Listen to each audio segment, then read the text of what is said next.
Capítulo 1. El tañido imposible.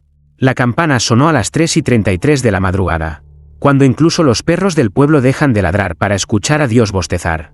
No hubo viento, ni manos tirando de la cuerda, ni fiesta, ni entierro.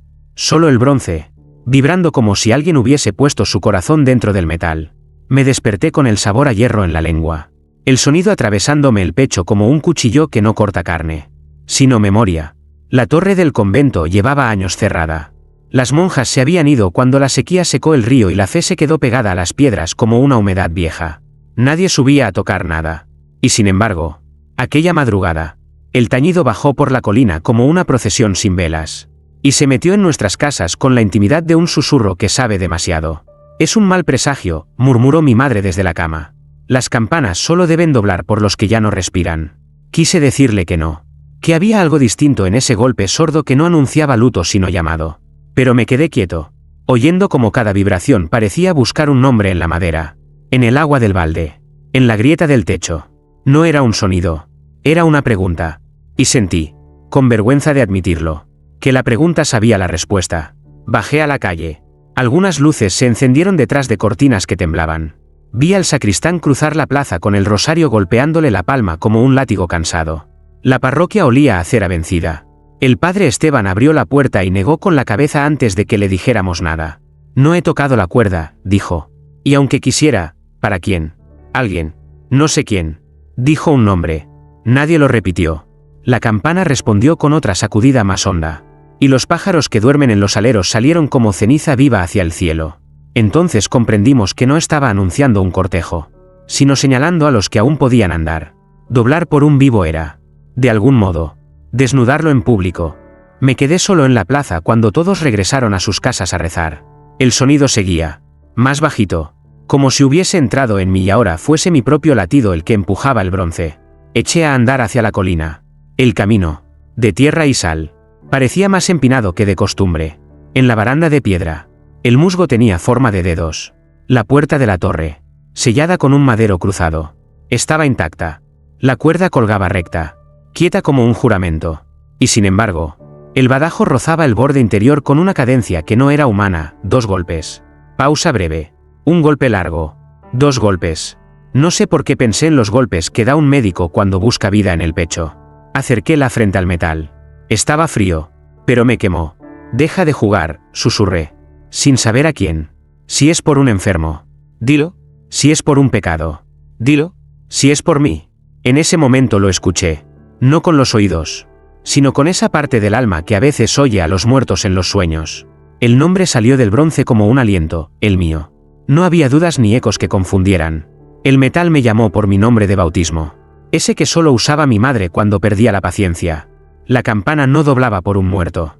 Aquella madrugada, por primera vez en la historia del pueblo, la campana doblaba por un vivo. Y ese vivo era yo. Capítulo 2. La primera advertencia. La madrugada siguiente, la campana volvió a sonar. Esta vez no fue un golpe aislado, sino una serie lenta y calculada, como si alguien deletreara un secreto en un idioma olvidado. Cada vibración parecía hundirse en las paredes de las casas, despertando a los vecinos con un escalofrío que no nacía del frío, sino del miedo. Yo intenté convencerme de que lo de la noche anterior había sido un delirio, un sueño demasiado real, pero cuando abrí la ventana, vi las mismas caras pálidas que me habían acompañado en la plaza, rostros pegados a los vidrios, ojos demasiado abiertos, labios murmurando oraciones sin voz. El pueblo entero estaba en vela, obedeciendo un repique que nadie se atrevía a detener. Esa mañana, cuando el sol se levantó débil sobre la colina, alguien corrió a gritos hasta la plaza. Era Tomás, el hijo del molinero, un hombre joven que nunca había enfermado. Decía que la campana había pronunciado su nombre. Nadie quería escucharlo, porque admitirlo era aceptar que el bronce tenía poder. Pero lo dijo tantas veces que se convirtió en verdad. Al mediodía, Tomás cayó desde lo alto de su propio molino. Nadie entendió cómo resbaló, porque el día estaba seco, la madera firme, y él conocía cada peldaño de aquella escalera. Se partió el cuello contra las piedras, y el eco de su caída sonó igual que el badajo contra el metal. Fue como si la campana hubiese escrito su destino horas antes. El padre Esteban, con la sotana arrugada, se acercó al cadáver y temblando dijo: Dios llama a cada quien en su momento, pero nunca así. El murmullo de la gente se volvió acusación. Unos juraban que la campana estaba poseída. Otros decían que era castigo por nuestros pecados. Yo permanecí callado, aunque por dentro sentía que el hierro me espiaba desde lo alto.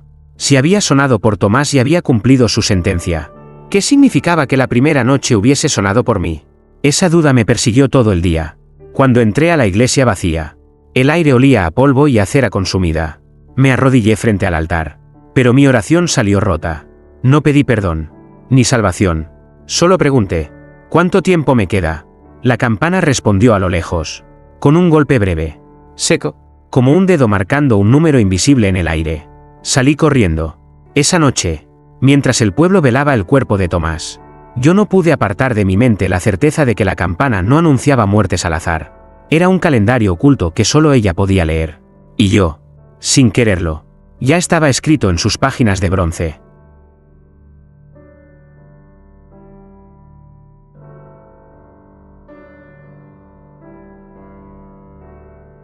Capítulo 3. El secreto del campanero. El pueblo entero se estremecía todavía con la muerte de Tomás cuando el rumor de un viejo olvidado comenzó a crecer como mala hierba. Decían que en las afueras vivía el último campanero del convento, un anciano al que pocos recordaban y que, sin embargo, había cuidado la torre cuando todavía había procesiones, cantos y bautizos. Lo llamaban Don Laureano, aunque en mi infancia lo conocíamos como el que hablaba con las campanas. Una noche me armé de valor y caminé hasta su choza, siguiendo un sendero que olía a tierra húmeda y a madera podrida. El lugar estaba hundido entre árboles torcidos, y la puerta, medio abierta, parecía invitarme a entrar. Adentro, el aire olía a metal viejo y a aceite rancio. En la penumbra, la silueta encorvada de Laureano parecía hecha de sombras.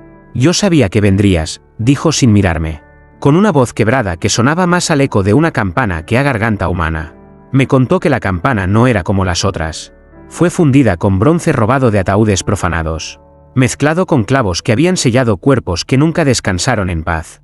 Cada pedazo de ese metal lleva el lamento de un muerto inconforme, murmuró, acariciando con los dedos un trozo de cuerda quemada. No debió tocarse jamás, continuó.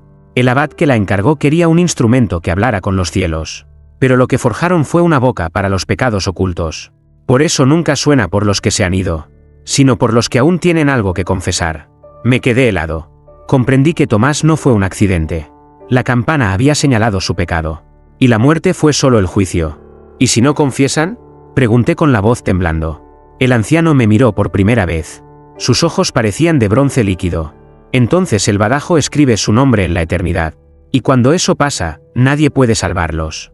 Un silencio denso llenó la choza. De pronto, el viento trajo un golpe metálico desde la colina. La campana volvió a sonar. Laureano cerró los ojos, como si esperara el impacto de un puñal. Ya es tarde, susurró. Esta vez no solo busca a un hombre, busca al pueblo entero. Sentí que la sangre me corría helada. Si la campana podía desnudar pecados, ¿qué ocurriría cuando todos los secretos del pueblo resonaran al mismo tiempo?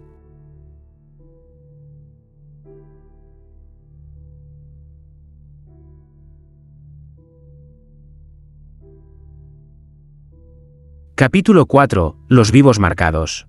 La madrugada siguiente nadie se atrevió a dormir. El eco de la campana había quedado atrapado en nuestras paredes como una humedad invisible, y cada suspiro parecía llevar en sí la amenaza de un nuevo repique. Yo mismo, acostado, sentía que el colchón vibraba levemente, como si el badajo hubiera entrado en mi pecho para jugar con mi corazón. Al amanecer, comenzaron los susurros. Algunos habían soñado con voces que les llamaban por su nombre. No eran sueños corrientes. Todos describían la misma escena, un atrio oscuro, una cuerda colgando en el aire, y la campana doblando solo para ellos. Cuando despertaron, encontraron en sus cuerpos una señal. Primero fue Inés, la hija del boticario. Se levantó gritando porque en su pecho apareció una marca circular, roja, idéntica al contorno del bronce.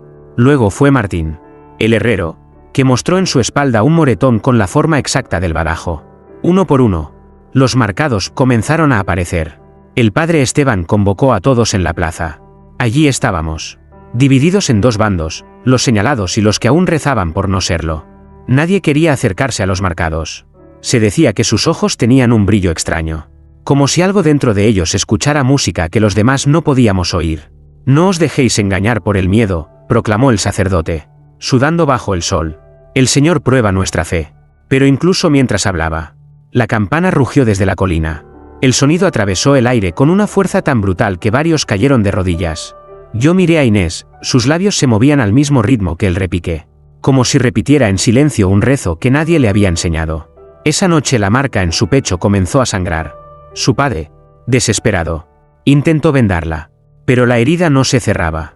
Cada vez que el badajo golpeaba el metal en la torre, la sangre brotaba fresca, como si el hierro y la carne compartieran la misma arteria. Me escondí en mi casa y escribí estas líneas con la mano temblando.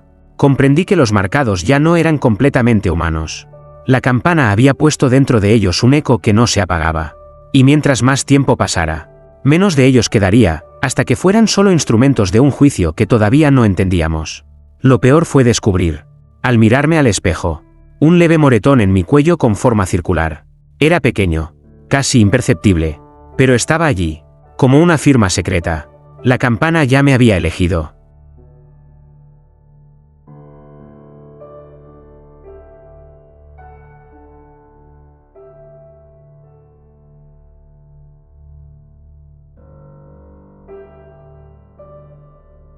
Capítulo 5. La misa interrumpida.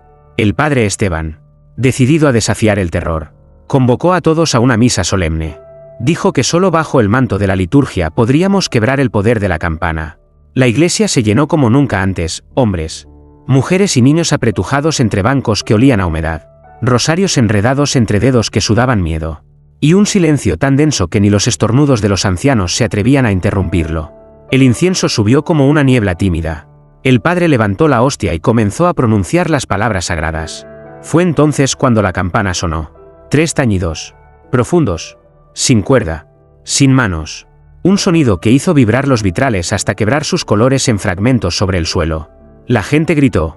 Algunos se taparon los oídos. Otros cayeron de rodillas implorando perdón. Yo sentí como el repique atravesaba mis huesos y me obligaba a mirar hacia el altar. Allí, la hostia que el padre Esteban sostenía tembló en el aire y se manchó de un rojo oscuro, líquido, que se deslizó por sus dedos como una herida abierta. El cáliz se volcó solo, y el vino se derramó en el mantel formando un círculo perfecto, idéntico a la marca que tantos llevábamos en la piel. El padre retrocedió, pálido, como si las palabras latinas se hubiesen borrado de su memoria. Nadie lo había visto así, temblando, balbuceando oraciones que no tenían fuerza. La campana sonó una vez más y los bancos comenzaron a crujir como si las vigas quisieran huir de aquel lugar. Un niño gritó desde el fondo. ¡Se mueve! ¡La cruz se mueve! Todos miramos. El crucifijo sobre el altar se inclinaba lentamente, como si el mismo Cristo tratara de apartar la mirada del sacrilegio que ocurría. Y en ese instante, el padre Esteban arrojó la hostia al suelo y salió corriendo hacia la sacristía, dejando atrás su rebaño. La multitud se desbordó en pánico. Algunos intentaron escapar, pero las puertas se cerraron de golpe con un estruendo metálico, como si el badajo hubiera dictado sentencia. Yo quedé atrapado entre cuerpos que lloraban y rezaban. Sentí la marca en mi cuello arder con fuerza, como si respondiera a cada campanada. Entonces lo comprendí, la misa no había sido un refugio, sino una ofrenda. Y nosotros, los vivos, éramos la carne que la campana reclamaba.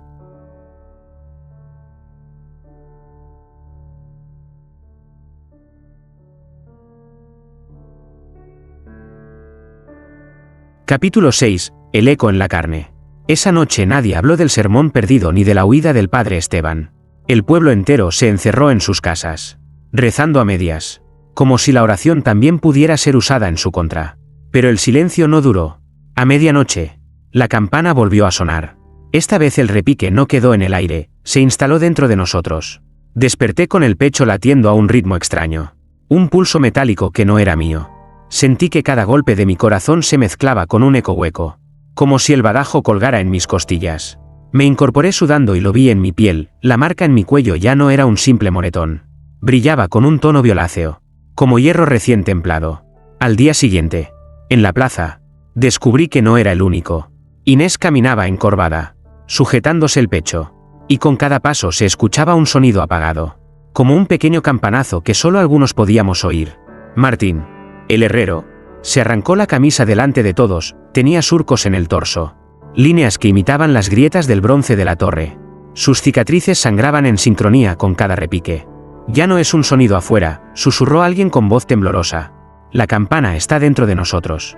El miedo se transformó en histeria. Algunos comenzaron a golpearse el cuerpo, intentando arrancar de la carne ese eco maldito. Una mujer clavó sus uñas en la piel de su hijo para borrar la marca. Pero el niño gritó con un timbre metálico, idéntico al bronce, como si su garganta hubiese sido reemplazada por el badajo.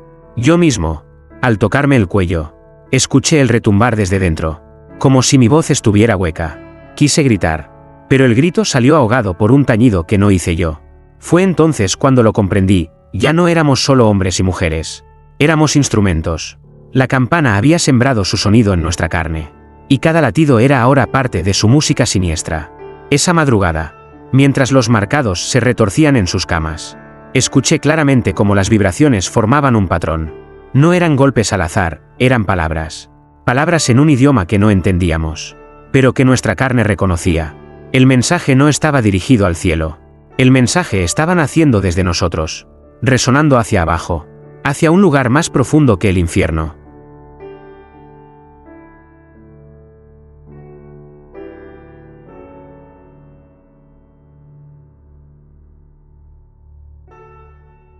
Capítulo 7. El exorcismo fallido.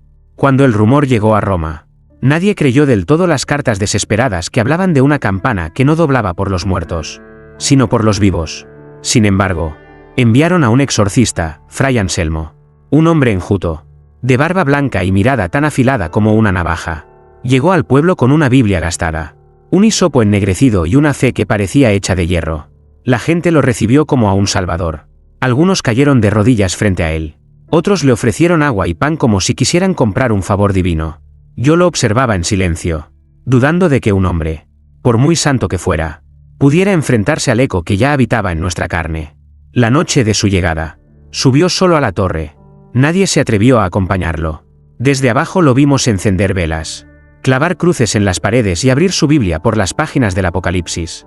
Entonces comenzó a orar, fuerte, en latín, como si quisiera perforar el bronce con la fuerza de cada palabra. Al principio, la campana permaneció muda. Un silencio extraño nos llenó de esperanza. Pero de pronto, el aire vibró como si el cielo entero respirara. El badajo golpeó con tal violencia que las velas se apagaron todas a la vez. Un estruendo de metal desgarrado descendió sobre nosotros, y sentimos que el suelo mismo quería abrirse. Desde la torre, la voz de Fray Anselmo cambió. Su oración quedó atrapada en el bronce. Lo vimos gritar, pero las palabras no salían al aire, rebotaban dentro de la campana, multiplicadas en un eco sin salida. El sonido era insoportable, como si 100 gargantas repitieran al mismo tiempo un salmo enloquecido. De repente, un chillido metálico atravesó la noche. La cuerda de la campana cayó sola, como si hubiera sido cortada por manos invisibles. Todos corrimos a escondernos. Al amanecer, subimos con miedo. Encontramos a Fray Anselmo colgado de esa cuerda, suspendido frente al bronce, con la lengua transformada en una lámina gris, fría como acero. Nadie dijo nada. El viento movía lentamente su cuerpo, y cada vaivén hacía que su lengua metálica golpeara contra sus dientes, produciendo un repique débil, siniestro, como si él mismo se hubiera convertido en una campana humana. Ese día comprendimos que el mal no se podía expulsar, porque no estaba en la torre, ni en el bronce. El mal ya había echado raíces en nosotros, y quizás lo único que esperaba era que aprendiéramos a hablar en su mismo idioma.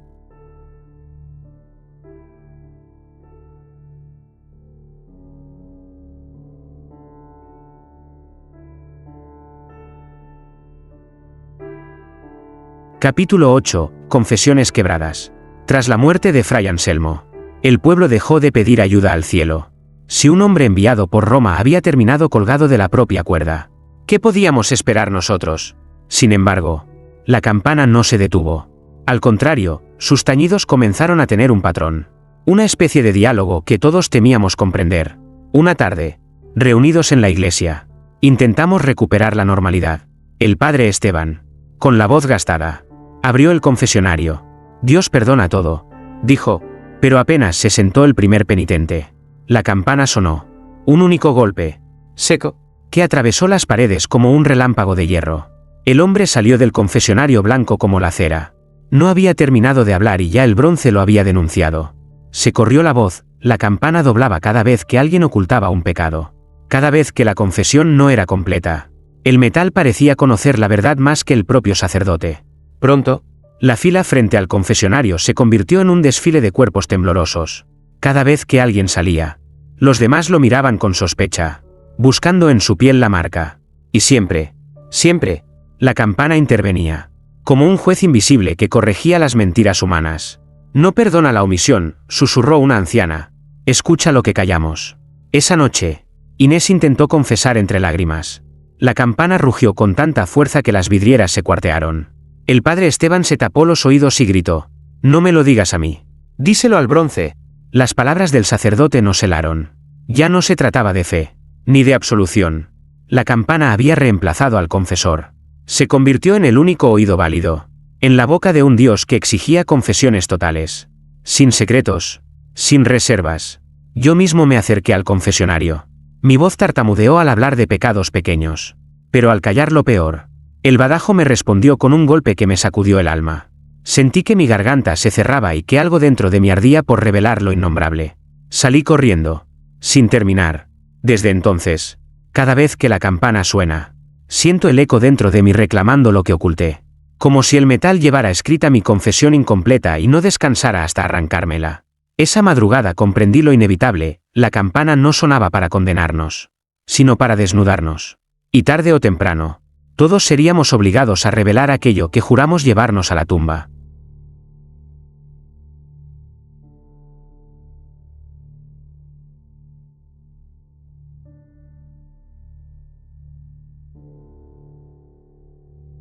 Capítulo 9. El pecador que sobrevivió.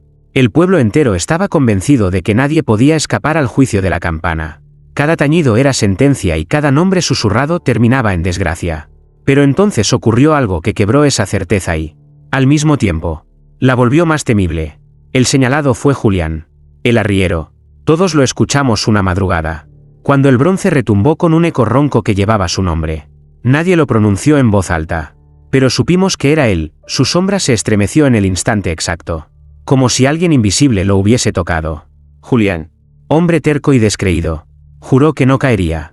Se rió en la plaza, con el aguardiente escurriéndosele por la barba, y desafió al cielo: «Que suene cuanto quiera. Mi vida es mía, y ningún hierro maldito me la arrebatará». Esperamos su final como quien espera la lluvia después de un cielo cargado. Pero pasaron los días, y Julián seguía caminando entre nosotros, altivo, más fuerte que nunca. Comenzamos a murmurar: ¿y si había encontrado la forma de resistir? ¿Y si la campana no era infalible? Una noche, lo vi en la taberna, rodeado de curiosos que le pedían su secreto. Julián, con voz baja, confesó que había hecho un pacto, no con Dios, sino con su propio pecado.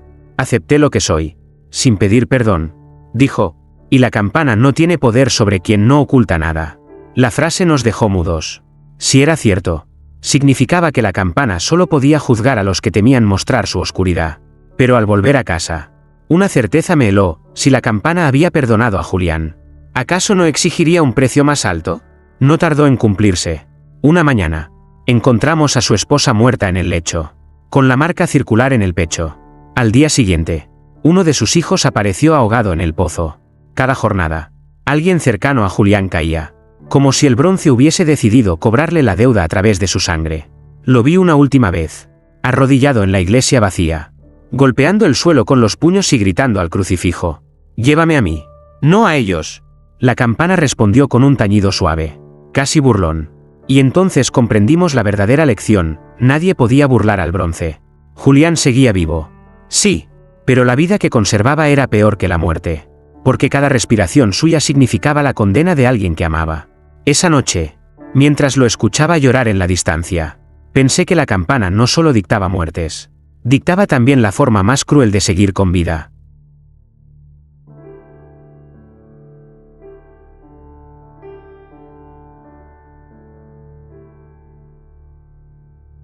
Capítulo 10. La noche de los vivos sonados. El aire del pueblo se volvió insoportable. Ya no había silencio, incluso cuando la campana no doblaba. Su eco seguía latiendo en nuestras venas, como si el bronce se hubiera instalado en el corazón de cada uno. Los niños lloraban en sueños. Los ancianos se tapaban los oídos sin descanso, y las paredes parecían vibrar con un zumbido invisible. Entonces llegó aquella noche. Nunca la olvidaré. A las 12 en punto, La campana comenzó a sonar. No una, ni dos veces. Fueron decenas de repiques. Uno tras otro. Sin pausa. Como un ejército invisible marchando sobre nuestros techos. Cada tañido llevaba un nombre oculto. Y lo peor era que no señalaba a unos pocos, nos nombraba a todos. Cada hombre. Cada mujer. Cada niño. Nadie escapó.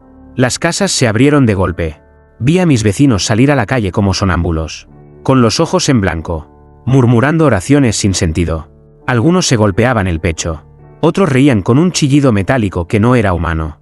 La plaza se llenó de cuerpos que se movían al ritmo del badajo. Como si el pueblo entero se hubiese convertido en una procesión de locos. Yo mismo sentí el impulso. Mi cuello ardía con la marca. Y cada campanada me arrancaba un movimiento involuntario. Primero un temblor en las manos. Luego un murmullo en la garganta. Hasta que mi voz se unió a las demás en un canto extraño. No reconocía el idioma. Pero mi boca lo pronunciaba como si siempre lo hubiera sabido. Era una lengua grave. Áspera. Que no buscaba al cielo, sino algo más profundo. Enterrado bajo la tierra. Las campanas de otros pueblos comenzaron a responder. Aunque estaban a kilómetros de distancia. Sus sonidos llegaron como olas de hierro que chocaban unas contra otras. Multiplicando el estruendo. Era como si toda la región se hubiera convertido en una sinfonía de bronce endemoniado. En medio de ese delirio, vi a Inés caer al suelo. Su cuerpo convulsionaba. Y de su pecho emergía un repique débil. Idéntico al de la torre. Era como si cada uno de los marcados se hubiera transformado en un instrumento vivo. El pueblo entero era ahora un coro de carne y metal. Yo caí de rodillas. Con los oídos sangrando. Y en el fondo de ese ruido infernal entendí algo, la campana ya no llamaba a la muerte de algunos. Había decidido arrastrarnos a todos. Arrancar nuestros secretos de una sola vez. Aquella fue la noche en que dejamos de ser un pueblo. Desde entonces, fuimos solo los vivos sonados. Resonando como bronce hueco. Esperando que alguien, o algo, escuchara nuestro canto desde abajo.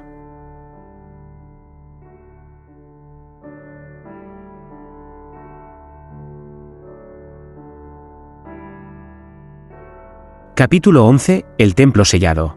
El amanecer nos encontró exhaustos. Tirados en la plaza como cuerpos sin dueño. Nadie habló de lo que había ocurrido. Nadie se atrevió a confesar que todos habíamos cantado en una lengua que no reconocíamos. Que habíamos sido instrumentos de un himno dirigido a un Dios que no era el nuestro. Pero en la mirada de cada vecino se adivinaba la misma verdad, si la campana seguía sonando. El pueblo entero se perdería. Ese mismo día los hombres decidieron subir a la torre. Con martillos, picos y piedras. Intentaron derribar el bronce o al menos tapar su boca. Yo los acompañé. Aunque el solo contacto con la cuerda me hizo sentir un dolor en el pecho. Como si arrancaran de mí un nervio invisible. Entre maldiciones y rezos. Conseguimos arrastrar piedras desde la cantera y levantar un muro alrededor de la campana. 4 paredes de granito la encerraron como un sepulcro. Sin rendijas. Sin puertas. Si no la vemos, no la oiremos, dijo Martín. El herrero, limpiándose el sudor de la frente. Por un instante lo creímos. La torre quedó sellada. Muda bajo el sol. El pueblo respiró un alivio falso. Como un enfermo que confunde la calma antes de la fiebre. Esa noche dormimos por primera vez en semanas sin escuchar un repique. Pero al amanecer algo cambió. No hubo tañidos desde la colina. El sonido, sin embargo, seguía allí. Dentro, me desperté con el eco vibrando en mis costillas. En la plaza, las mujeres se miraban unas a otras con los ojos desorbitados. El repique se había instalado en nuestros cuerpos. Era más suave que antes. Pero constante, como un corazón compartido. Nadie lo decía en voz alta. Pero todos sabíamos la verdad, ya no necesitaba paredes. Ni cuerda. Ni barajo. El bronce estaba latiendo en nosotros. Esa tarde, me acerqué al muro que habíamos levantado. Apoyé la palma sobre las piedras y sentí un frío que me subió hasta la cabeza. No hubo silencio. Como habíamos esperado. Al contrario, escuché miles de latidos. Mezclados. Resonando juntos desde el otro lado. Eran nuestros propios corazones. Devueltos en coro. Volví corriendo a mi casa. Pero el sonido me siguió. Pegado a la sangre. Comprendí lo inevitable, la campana no había sido sellada. Nos había sellado a nosotros. Y cada respiración nuestra, cada latido, era ahora un tañido en la sinfonía que ella misma había compuesto. Esa noche, al mirarme en el espejo, juraría que mi garganta temblaba como si dentro llevara un badajo. Y lo peor no era escucharlo. Lo peor era sentir que, poco a poco, empezaba a gustarme.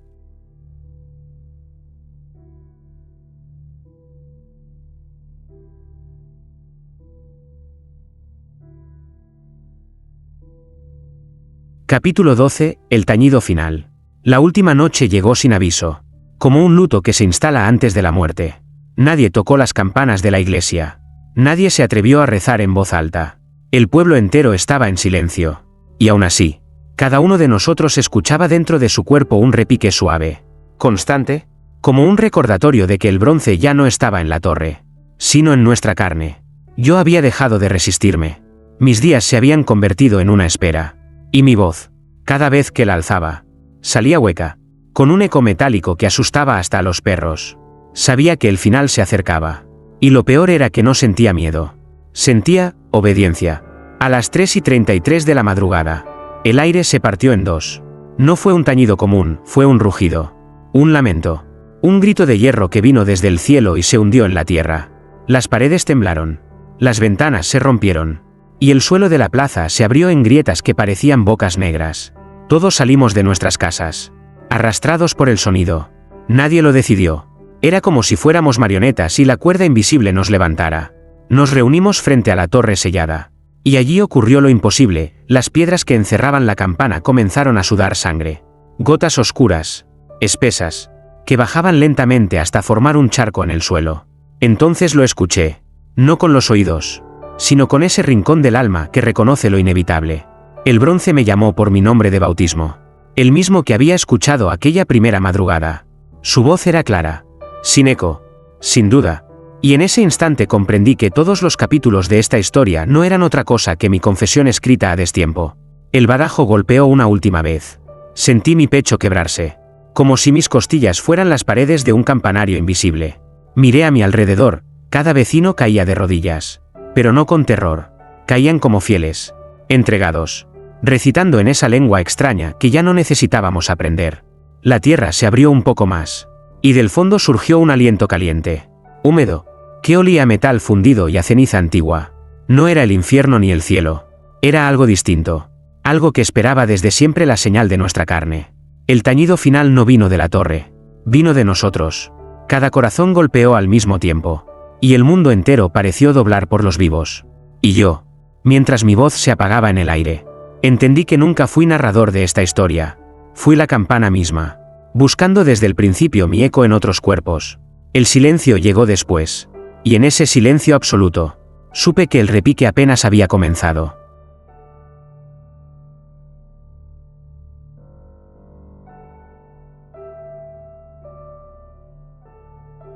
Epílogo. El silencio que doblaba. Dicen que después de aquella última noche, el pueblo desapareció del mapa.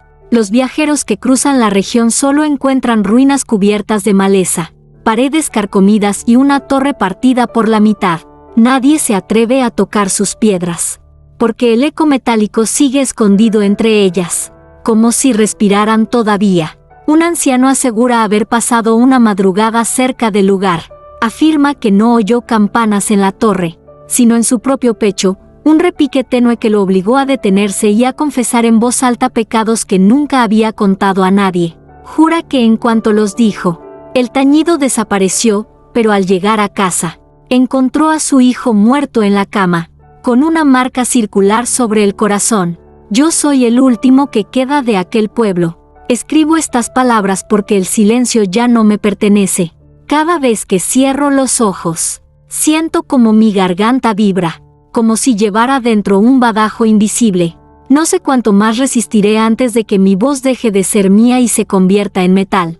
Si algún día pasas cerca de estas ruinas y escuchas un repique sin torre, no te engañes, no son fantasmas ni el viento jugando con las piedras. Es tu propio cuerpo respondiendo a una llamada que no puede ignorarse. La campana ya no necesita campanario. La campana somos nosotros, y su eco seguirá doblando, por los vivos.